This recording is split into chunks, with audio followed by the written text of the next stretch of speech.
लड़की का नाम सैंटियागो था। जब वह अपनी भेड़ों के झुंड के साथ उस वीरान गिरजाघर में पहुंचा, तब शाम ढल रही थी। गिरजाघर की छत बहुत पहले कभी गिर चुकी थी और जिस स्थान पर कभी प्रार्थना सामग्री का कक्ष हुआ करता था, वहां अब चिनार का एक विशाल दरख्त उग आया था। उसने वहीं पर रात बिताने का फैसला किया। उसने टूटे दरवाजे से सारी भेड़ों को अंदर किया और उसके बाद वहां लकड़ी के कुछ लट्ठों से एक बाड़ तैयार कर दी, ताकि रात में भेड़ें बाहर निकलकर यहाँ वहां ना भटकने पाएं। वैसे उस इलाके में भेड़िए तो नहीं थे, लेकिन एक बार रात में एक भेड़ बाहर कहीं जा भटकी थी और लड़की को अगला पूरा दिन उसको तलाशते हुए बर्बाद करना पड़ा था। उसने अपनी जैकेट से फर्श को बुहारा और जो पुस्तक उसने अभी अभी पढ़कर समाप्त की थी, उसे तकिए की तरह इस्तेमाल कर लेट गया। उसने मन ही मन कहा कि अब से मुझे मोटी पुस्तकें पढ़नी होंगी। वे लंबे समय तक चलती हैं और उनके तकिए भी ज्यादा आरामदेह होते हैं। अभी अंधेरा ही था जब उसकी नींद खुली और जब उसने ऊपर की ओर देखा तो उसे टूटी हुई छत के पार तारे दिखाई दिए। मुझे कुछ देर और सोते रहना चाहिए था, उसने सोचा। उसने रात में वही सपना एक बार फिर देखा था जो एक हफ्ते पहले देखा था, और एक बार फिर वही हुआ था कि सपना पूरा होने के पहले ही उसकी नींद खुल गई थी। वह उठा और अपनी लाठी लेकर उन भेड़ों को जगाने लगा जो अभी भी सोई हुई थीं। उसने देखा था कि उसके जागते ही उसके ज्यादातर जानवर बिल्कुल हिलने डुलने लगे थे, मानो कोई रहस्यमयी शक्ति थी जिसने उसके जीवन को उन भेड़ों के जीवन से बांध रखा था, जिनके साथ वह पिछले 2 वर्ष गुजार चुका था और भोजन पानी की तलाश में उनको इस गांव से उस गांव तक लेता जा रहा था। उनको मेरी इस कदर आदत पड़ चुकी है कि अब वे समझने लगी हैं कि मैं कब क्या करता हूँ, वह बुदबुदाया।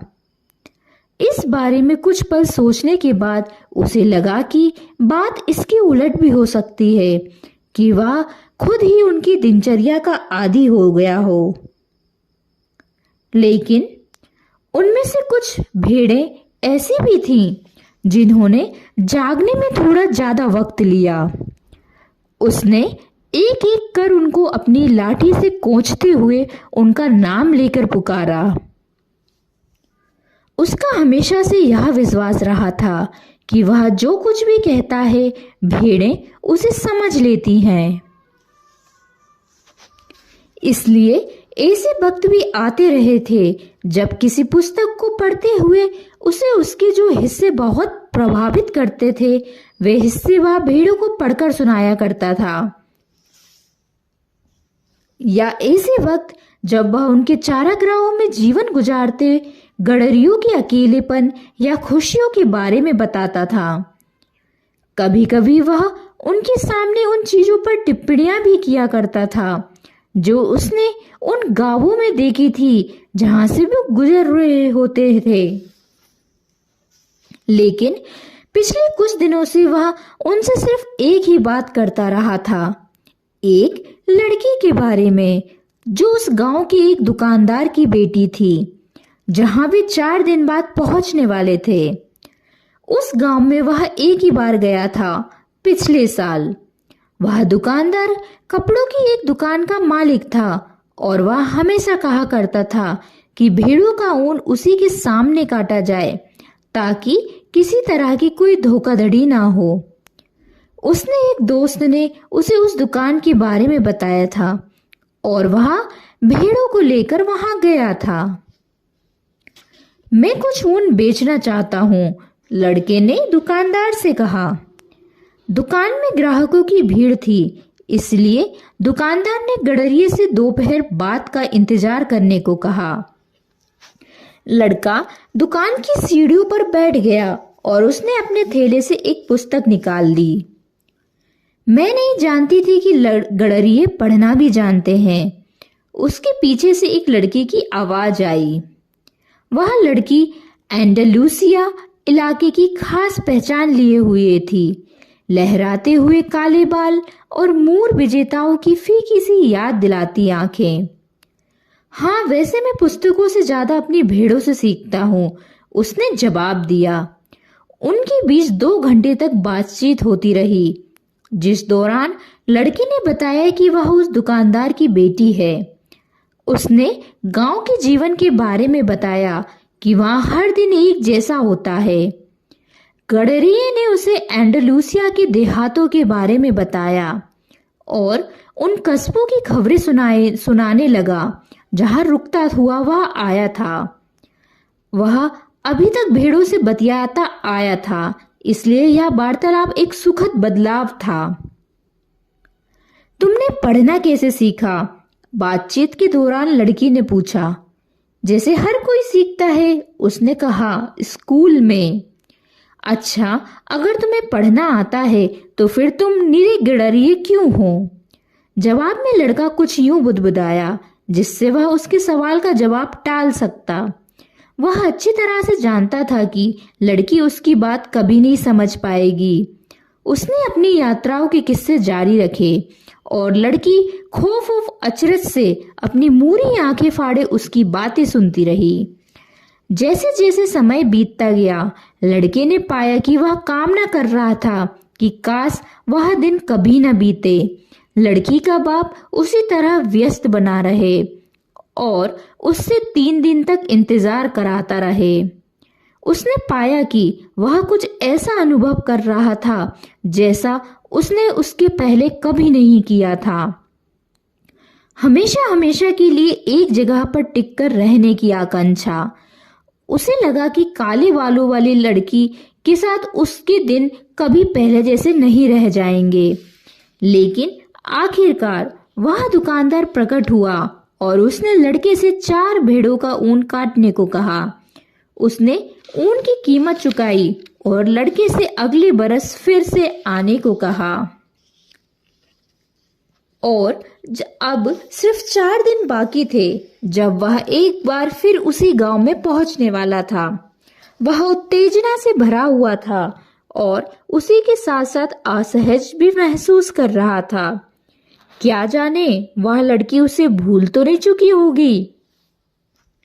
इसी बीच ना जाने कितने गडरिये आए होंगे और अपना ऊन बेच गए होंगे। इससे कोई फर्क नहीं पड़ता, उसने अपनी भेड़ों से कहा। मैं दूसरों जगहों की कई दूसरी लड़कियों को जानता हूँ। लेकिन उसका दिल जानता था कि इससे फर्क पड़ता है और वह जानता था कि समुद्री मल्लाहों और घुमंती विक्रेताओं की ही हर तरह गडरियों को भी कभी कभी कोई ऐसा कस्बा मिल ही जाता है जहां कोई ऐसा व्यक्ति होता है जिससे मिलकर वे निश्चित खाना बदोशी के जीवन के आनंद को भूल जाते हैं। आसमान से सूरज झांकने लगा था और गडरिये ने अपनी भेड़ों से सूरज की दिशा में चलने को कहा। इनको कभी कोई फैसला नहीं लेना पड़ता, उसने सोचा। शायद यही वजह है कि वे हमेशा उसके करीब बनी रहती हैं। भेड़ों को तो सिर्फ भोजन और पानी से ही सरोकार था। जब तक लड़का एंडलूसिया में सबसे अच्छे चारागाह खोजने के काबिल बना रहेगा, वे उसकी दोस्त बनी रही होंगी। हाँ, उनके सब दिन सामान्य होते थे। दिन उगने से लेकर दिन डूबने तक वही अंतहीन जैसा लगता समय। और उन्होंने अपने जीवन में कभी कोई पुस्तक नहीं पढ़ी थी। और जब लड़का उनके शहरों के दर्शनीय स्थलों के बारे में कुछ बताता था तो उनको कुछ भी समझ में नहीं आता था। वे तो भोजन और पानी मात्र से संतुष्ट थीं और बदले में वे उदारता पूर्वक अपना ऊन, अपना साथ और कभी कभार अपना गोश्त दे दिया करती थीं। लड़के ने सोचा, अगर मैं आज एक दैत्य बन जाता और उन्हें एक एक कर मार डालने का फैसला कर लेता, तो उनको तभी इस बात का एहसास होता जब ज्यादातर रेवाड़ को काट डाला गया होता। वे मुझ पर भरोसा करती हैं और वे भूल चुकी हैं कि उनको किस तरह अपनी सहज बुद्धि पर भरोसा करना चाहिए, क्योंकि मैं ही उनका भरण पोषण करता हूँ। लड़के को अपने इन ख्यालों पर आश्चर्य हुआ। उसने सोचा, हो सकता है कि उस गिरजाघर और उसके अंदर उगे चिनार पर कोई भूत सवार हो। उसी की वजह से उसको यह सपना दोबारा दिखा हो और उसी की वजह से उसे अपने इन वफादार साथियों पर गुस्सा आ रहा हो।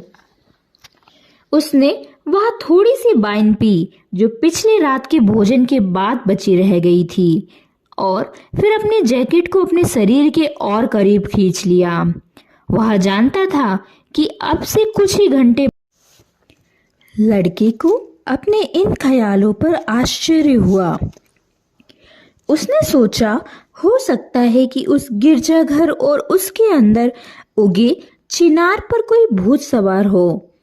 उसी की वजह से उसको वह सपना दोबारा दिखा हो और उसी की वजह से उसे अपने इन वफादार साथियों पर गुस्सा आ रहा हो। उसने वह थोड़ी सी वाइन पी जो पिछली रात के भोजन के बाद बची रह गई थी और फिर अपने जैकेट को अपने शरीर के और करीब खींच लिया। वह जानता था कि अब से कुछ ही घंटे बाद जब सूरज सर पर आ चुका होगा, तब गर्मी इतनी बढ़ चुकी होगी कि उसे अपने रेवड़ को मैदानों से हाँक कर ले जाना मुश्किल हो जाएगा। वह गर्मियों के दिन का वह वक्त होता था जब सारा का सारा स्पेन सो जाता था। गर्मी रात होने तक बनी रहती थी और उसे पूरे समय अपनी जैकेट को ढोना पड़ता था। लेकिन जब उसके मन में उसके बोझ को लेकर शिकायत का भाव पैदा हुआ, तो उसने याद किया कि यह जैकेट ही थी जिसकी वजह से वह भोर की ठंड का सामना कर पाता था। हमें बदलाव के लिए तैयार रहना जरूरी है, उसने सोचा और उसके मन में जैकेट के वजन और गर्माहट के प्रति कृतज्ञता उमड़ आई। जैकेट का अपना एक उद्देश्य था और लड़के का भी अपना एक उद्देश्य था। उसके जीवन का उद्देश्य यात्रा करना था और एंडलूसिया के इलाकों में 2 साल तक सफर करने के बाद वह उस इलाके के सारे शहरों को वाकिफ हो चुका था। उसकी योजना था कि इस यात्रा के दौरान वह उस लड़की को समझाएगा कि किस तरह एक साधारण गड़िया जानता है कि पढ़ना कैसे सीखा जा सकता है। वह उसे बताएगा कि उसने 16 साल की उम्र तक पाठशाला में पढ़ाई की थी। उसके माँ बाप चाहते थे कि वह पादरी बनता और इस तरह एक साधारण किसान परिवार के गौरव का स्रोत बनता। वे महज भोजन और पानी जुटाने की खातिर कड़ी मेहनत करते थे, जैसे ये भेड़ें करती हैं।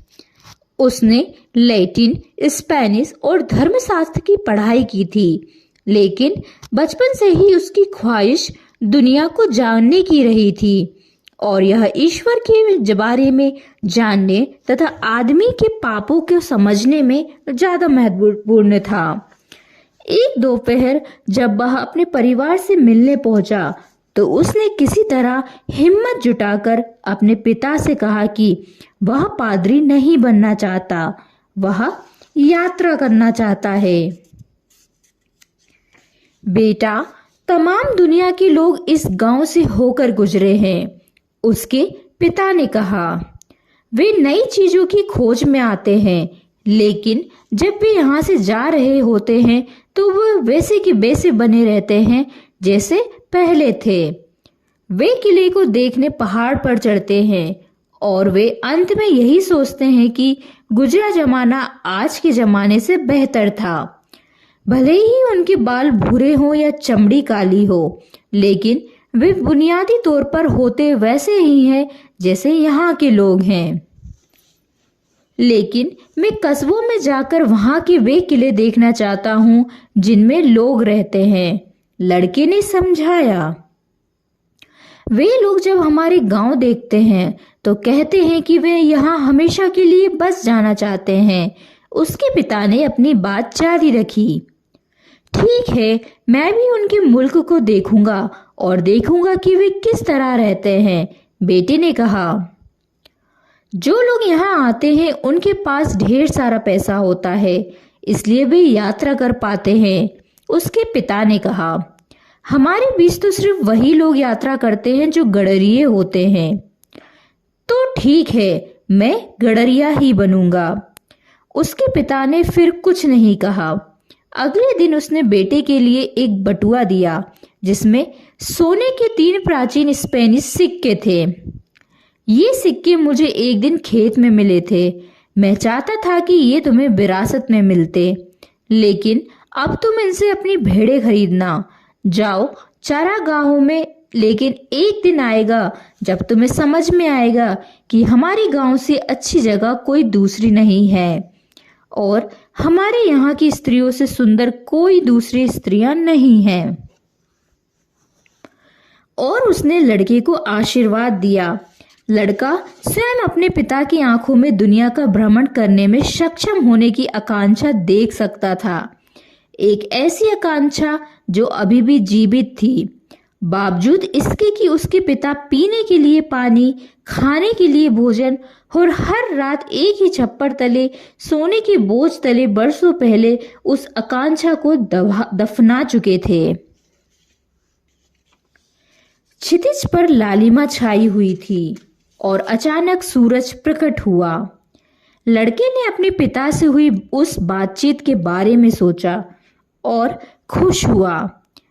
इस बीच वह बहुत से किले देख चुका था और बहुत सी स्त्रियों से मिल चुका था, लेकिन उसकी बराबरी कोई नहीं कर सकती थी जो उसके बाद से कई दिनों तक उसकी राह देखती रही थी। उसके पास एक जैकेट थी, एक पुस्तक थी जिसके बदले में वह दूसरी पुस्तक खरीद सकता था, और भेड़ों का एक झुंड था। लेकिन सबसे अहम बात यह थी कि वह हर दिन अपने सपने को जी पा रहा था।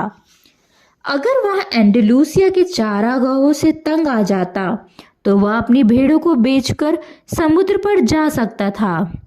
जब वह समुद्रों से ऊब जाएगा तो तब तक वह दूसरे बहुत से नगरों, बहुत सी स्त्रियों और सुखी होने के दूसरे बहुत से अवसरों से वाकिफ हो चुका होगा। मैं पाठशाला में ईश्वर को नहीं पा सका, उसने उगते हुए सूरज की ओर देखते हुए सोचा। जब भी मुमकिन होता वह सफर के लिए कोई नया रास्ता ढूंढ लेता था। वह उस वीरान गिरजाघर में कभी नहीं गया था, बावजूद इसके कि वह उन हिस्सों से कई बार गुजर चुका था। दुनिया बहुत विशाल और अनंत थी। उसको अपनी भेड़ों को उस रास्ते पर थोड़ी देर चलने देने भर की जरूरत थी और वह दूसरी दिलचस्प चीजों का पता लगा सकता था। समस्या यह है कि उनको इस बात का एहसास ही नहीं होता कि वे हर दिन एक नए रास्ते पर चल रही होती हैं। उन्हें समझ ही नहीं आता कि जिन चारागाहों में वे होती हैं वे नए होते हैं और मौसम बदलते रहते हैं। वे तो सिर्फ भोजन और पानी के बारे में ही सोच पाती हैं। हो सकता है कि हम सब ऐसे ही हो, लड़के ने सोचा। मुझे ही ले लो, जब से मैं उस दुकानदार की बेटी से मिला हूँ मैंने किसी दूसरी स्त्री के बारे में सोचा ही नहीं। सूरज की ओर देखते हुए उसने हिसाब लगाया कि वह दोपहर के पहले टेरिफा पहुंच जाएगा। वहाँ वह इस पुस्तक के बदले थोड़ी सी मोटी सी पुस्तक ले सकता है, वाइन की अपनी बोतल भरा सकता है, दाढ़ी बना सकता है, बाल कटवा सकता है। उसे उस लड़के से मुलाकात की तैयारी करनी ज़रूरी थी और वह इस संभावना के बारे में नहीं सोचता था कि कोई दूसरा गडरिया भेड़ों का उससे बड़ा झुंड लेकर वहाँ पहले ही पहुँच चुका होगा और लड़की का हाथ मांग चुका होगा। किसी सपने के साकार होने की संभावना ही जिंदगी को दिलचस्प बनाती है। और सूरज की स्थिति पर एक बार फिर नजर डालते हुए सोचा और अपनी चाल तेज कर दी। उसे सहसा याद आया कि टेरिफा में एक बुढ़िया है जो सपनों को पढ़ना जानती है।